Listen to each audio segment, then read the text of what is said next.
దేవునికి పేరు మీద ఇచ్చేటి ఏమున్నా మనకు దోషనంత పెట్టుకుంటాం కదా.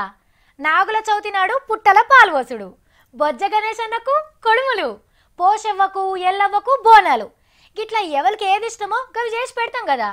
మరి అంతటా ఒకే తీరు ముచ్చట్లుంటాయా? ఇగో చూడుండ్రి, ఓ కాడ చిత్రమైన ముచ్చటైంది.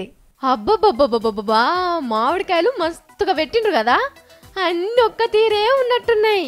అగ్గో ఇగో గివైతే దూరగున్నాయి, తీయ పుల్లకాయలే ఉన్నట్టున్నాయి అన్ని. చూసిండ్రా మామిడికాయలు అన్ని పెట్టి ఎట్లా భజన చేస్తున్నారో? గివన్నీ దేవునికి పెట్టినాయే.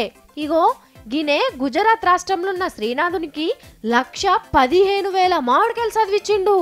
అక్కడికి వచ్చిన వాళ్ళందరూ అబ్బా గిన్ని మామిడికాయలు, మస్తుగున్నాయి మామిడికాయలు అని నోట్ల నీళ్లు ఉరించుకున్నారు. దేవుని దగ్గర పూజ అయినాక పంచి పెడతారేమో తిందామని కొందరైతే గట్లనే కూర్చున్నారు. మరి ఇవి తెచ్చిన ఆయనకు మామిడికాయ తోట గిట్లున్నదో ఏందో గాని దేవునికి మామిడికాయలు చదివించుడైతే మంచిగా లేదు.